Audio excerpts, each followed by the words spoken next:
Marty Coleman, seldomusereserve.com, and this is the much anticipated Clemson baseball preview. I got with me today JP Priester, allclemsontigers.com. JP, how's it going? I'm doing pretty good, man. How about you guys?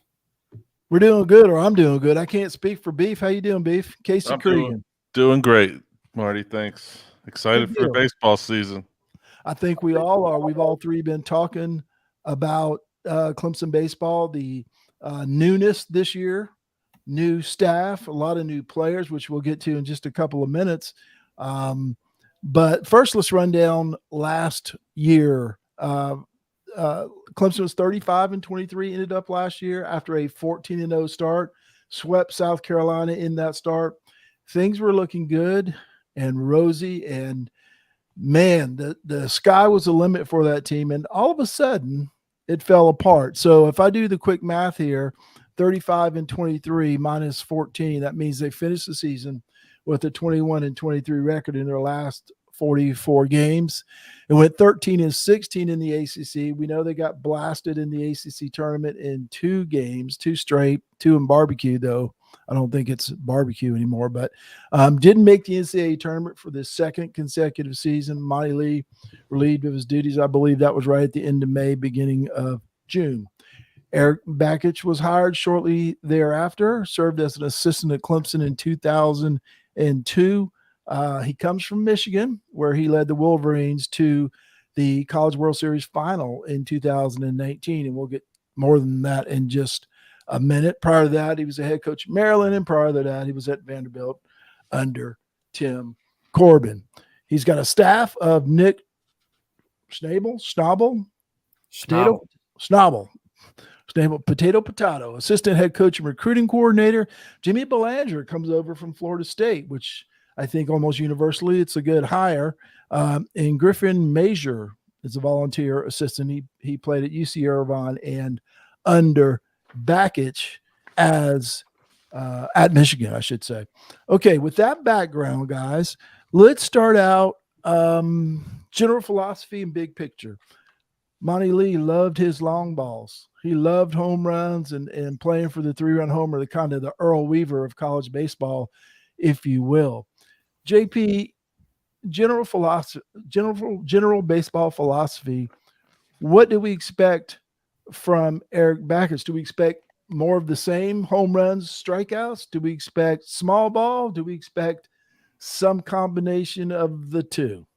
I would expect some combination of the two. All coaches rely on analytics to some degree these days. I think Monty Lee relied heavily on them. I don't think Eric Bakich relies as heavily on them. So I think we'll see a mixture. The practices I have been at, what stood out to me was the attention to the details, the small things, bunting, base running, getting leads, knowing where to go with the ball from the outfield in certain situations.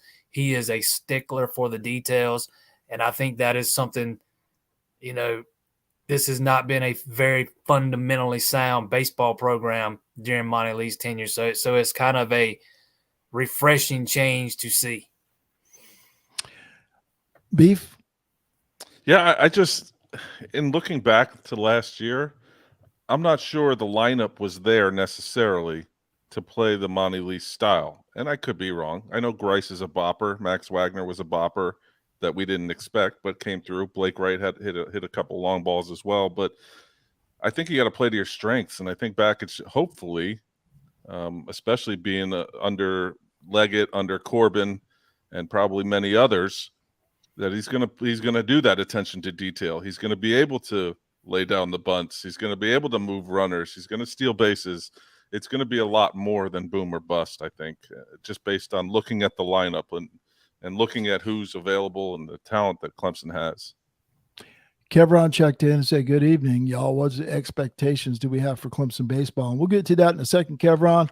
And Todd Teal checks in and says, what's going on, guys? Not much. Just talking Clemson baseball. Casey had a question, JP, and I don't think you can answer this one, but I'm going to throw it out there anyway. we want to know who's going to play where. And I think your article the other day, so do you, right? Yes. I think your article the other day kind of summed it up. There's no defined roles, though I took that as being more of the pitching staff, no, defined roles. But we've seen all kinds of things in those scrimmages, and that's what they're there for, right? To see who fits where and what place in the lineup. But do you have any idea of anybody that's close, at least, to sealing up any position on the diamond? You know what? I think we're going to see Will Taylor in center field. I think that's pretty much a given.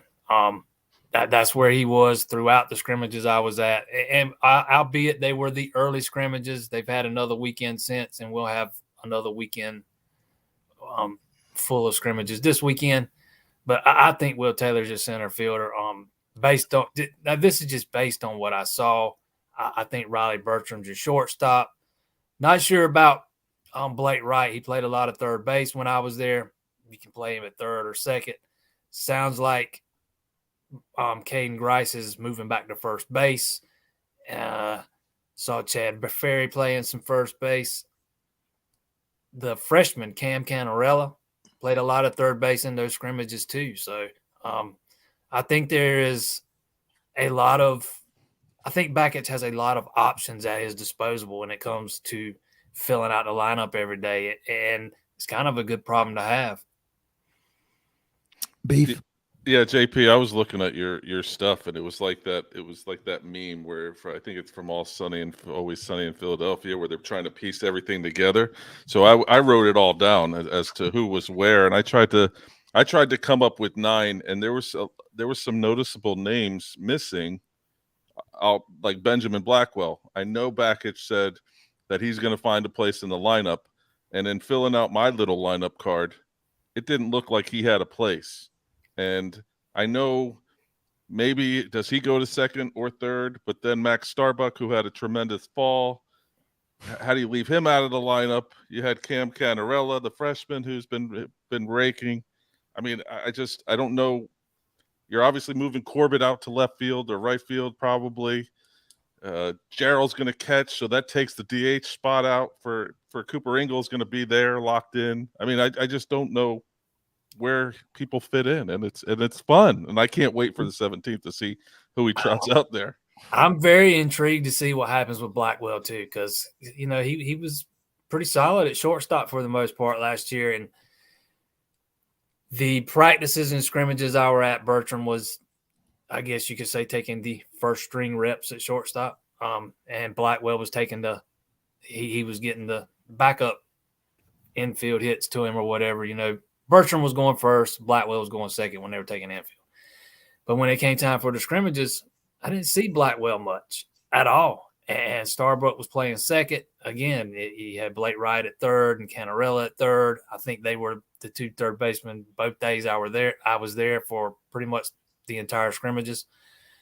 But I'm not sure what you do with Blackwell. It's one of those, like I was saying a minute ago, it's kind of one of those good problems to have. If Max Starbuck was so good in the fall, like we've heard about, which is who was playing second base a lot during the scrimmages I was at, what do you do with Starbuck, especially if Ingles not able to catch a lot at the beginning of the season and you have to use him in that DH role?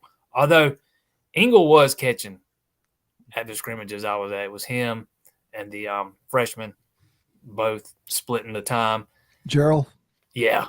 And it's just a matter of whether he'll play, be ready to go when the season starts in the real games. JP, you're so good. You're answering the questions before I even asked them, because you answered a couple of them right there. And the one I'm going to talk about next is, I think you've answered it to a certain degree, but let's see if we can drill down a little bit. Base running under Monty Lee, I thought was atrocious. Now, maybe I'm being a little hard on him, and I'm all for being aggressive on the bases, but there's a difference, between being aggressive and being reckless and giving up 2 and 3 outs a game on the bases. It seemed like sometimes, not all the time, but sometimes it seemed like they were a little reckless on the bases. Is that something they worked on when you were at the scrimmages also? Earlier you were talking about bunting and fundamentals, but I just would like to see the bases run better because I can hear my high school coach yelling at me every time I see somebody make a mistake on the bases. Yeah, he is a stickler for the little things. Make no mistake. Like I said a minute ago, every half inning they would start off with a runner on base and somebody bunting every half inning, and then they would get into the regular inning after that, and they would work on different situations. So base there is, it seems to be a premium being put on base running. They were working on not getting picked off, stealing bases, those kinds of things. I mean, it seems like base running is absolutely a priority, no doubt. And I know Bakich has kind of created his own path, but if you look at his pedigree and where he came from, obviously we talk Leggett. He was only with Jack for a year, but he spent a lot of his career with Tim Corbin. And if you look at Vanderbilt, peel back the onion a little bit, Vanderbilt always took advantage of an extra base, always ran the bases well. So like I am completely I don't even know what the word I don't even know what the word I'm looking for. I think that they're going to be just fine on the bases. I do really too. do because of that. I do too. I think we're going to see more of an effort being made on stealing bases. I thought Monty Lee, the last couple of years, it looked like early in the season, Monty's teams were going to be a little bit more aggressive when it came to stealing bases, and then turns out that just disappeared suddenly. But I think we're going to see there's some guys on this team that can run, and you absolutely have to take advantage of that speed when they're on the base pass. And I think that is going to be one of the goals going into the season is to, when the opportunity presents itself, steal some bases. If you can go from first to third on a hit to the outfield, you got to do that. You can't play station to station and expect to be one of the better baseball programs in the country. Well, that's part of the college game, taking the extra base and stealing bases. All right, Greg Beasley has a question that kind of fits right in where we're going next. Who looks to be the weekend pitchers? Now, we saw the article come out that said no roles, no defined roles. Ryan Ammons' name has been thrown around, moving from the bullpen.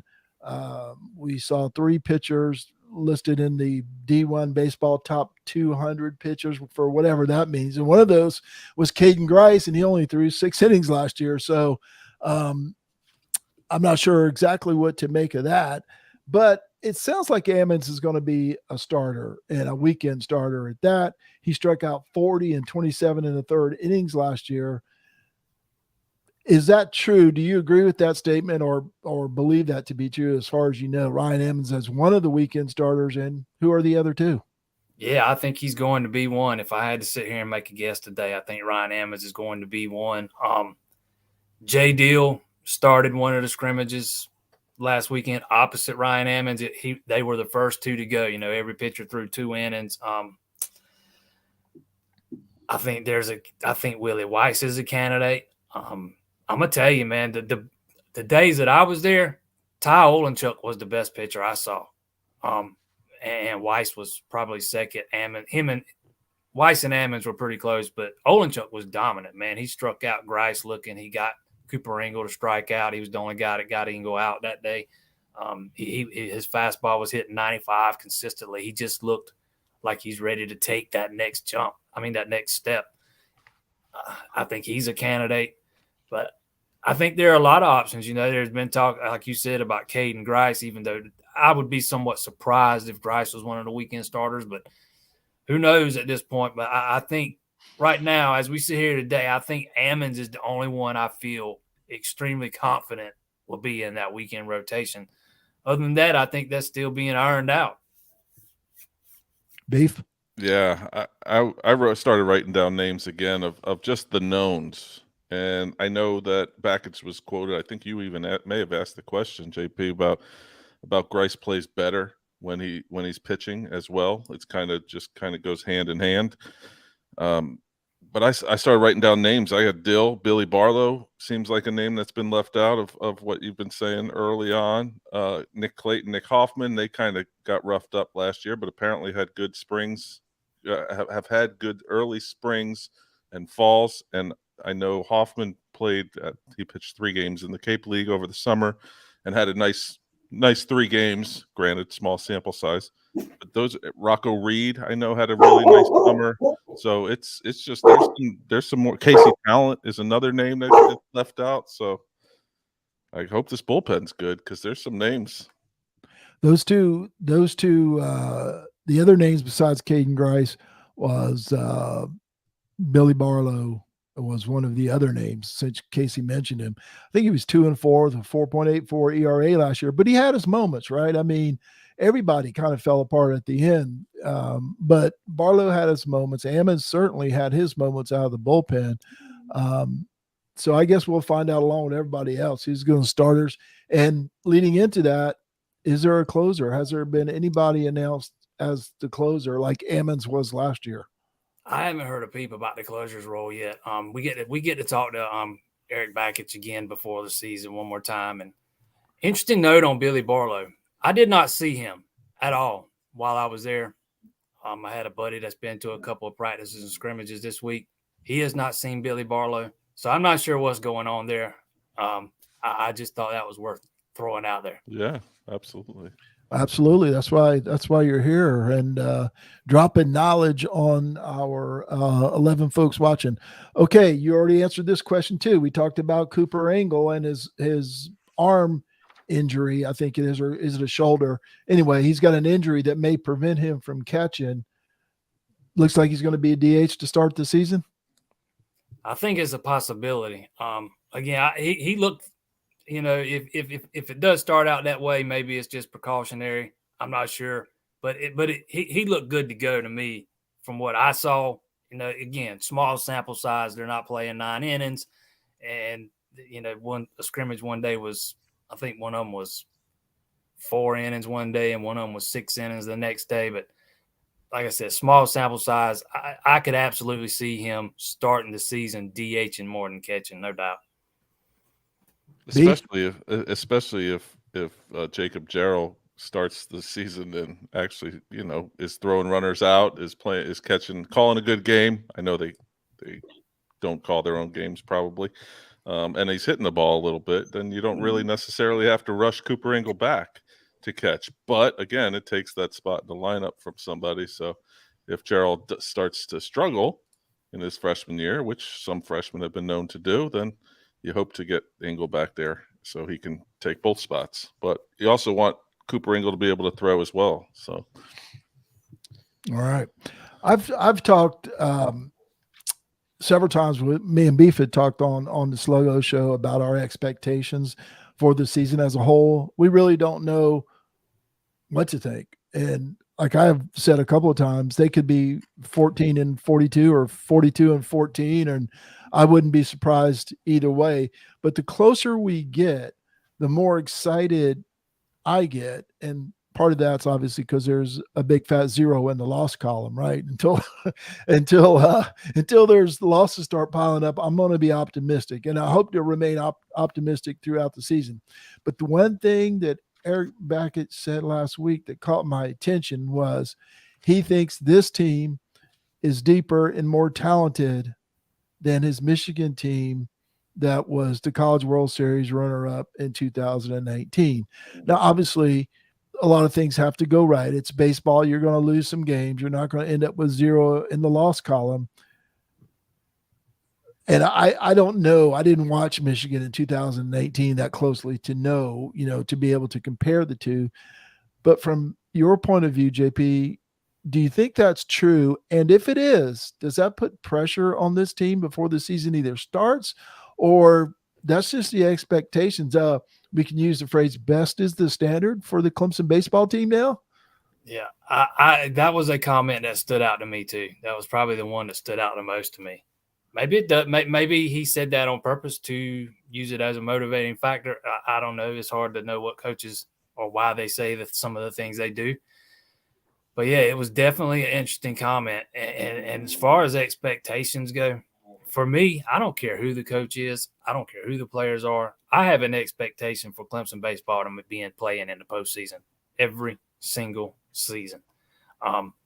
And Is that maybe a little unrealistic? Maybe so, but that is a standard that has been set at that baseball program. We know it's possible. We've seen it done, and missing it in consecutive seasons is not what Clemson baseball is all about.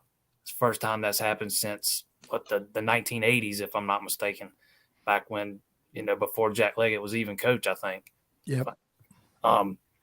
So I fully have expectations for this team to be playing in the postseason this year. Now, whether they can get that monkey off their back and get out of a regional, I don't know. I'm not placing those high of expectations on this team, but I don't think it's unrealistic to ask that they do so pretty quick, because I don't think this was a depleted roster that Eric Bakich has taken over. I think there's some talent on this roster. I think there's some talent on this pitching staff, and I am very anxious to see how some of those guys grow into,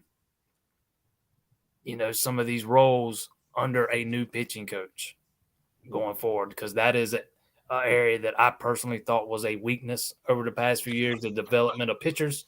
So that is one of the areas that I will be very anxious to see how it plays out over year one, year two, to see how some of these pitchers develop, because I thought a lot of them were either slow to develop or didn't develop the way I thought they should have, under the previous coaching staff. One thing I'll say this, and this is not fair, but I'm going to say it because we're on the internet. Remember Spencer Strider at Clemson, and he had his moments again, but I know he got injured, but he just never got over the hump. He was never consistent at Clemson. Of course, he was a young pitcher, and you look up 2 years later, he's throwing 100 for the Atlanta Braves and coming in second in the Rookie of the Year with, I think he had 90 minor league innings. So, how many he ever had at Clemson? I've forgotten now, like 60 or something, and then 90 in the minor leagues, and that guy is just killing it. And that kind of said to me that it's not happening at Clemson for those pitchers for whatever reason. Beef, your thoughts? Yeah, it felt like at times last year, and correct me if I'm wrong, that a lot of other teams in the ACC alone have passed Clemson by. It looked like there were men among boys when Clemson went up against Virginia Tech, went up against North Carolina in the ACC tournament. Heck, NC State had moments where it looked like they were just so much better than Clemson. And in my relative, I guess, quarter century of fandom of the Clemson baseball program, what I knew, what made me love this program was the fact that they were in regionals and they were the team to beat. Teams came into Doug Kingsmore, or beautiful Tiger Field as it was called back then, and it took a lot to beat them. You knew what you were going to get on the mound. You knew what you were going to get at the plate. I mean, heck, it was a different star every game pretty much in the mid to late 90s.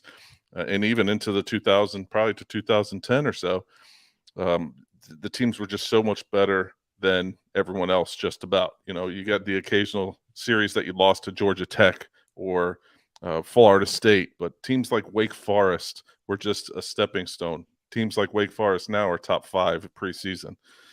Tough ACC slate this year. They go Duke, Georgia Tech, Wake, Florida State, Notre Dame, NC State, BC, Louisville, Virginia Tech, North Carolina.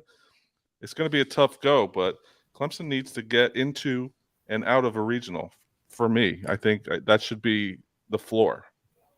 All right, out of the regional. Greg Beasley checks in and says, I say this is going to be a very talented team. Just got to keep them pitchers healthy and them bats on fire.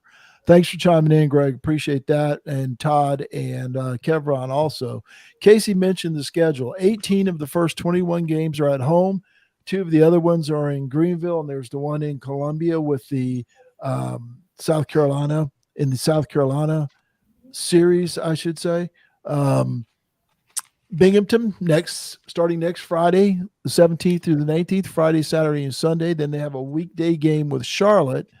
Then they play UCF, former national football champions, from February 24th to the 26th. USC Upstate on the 28th.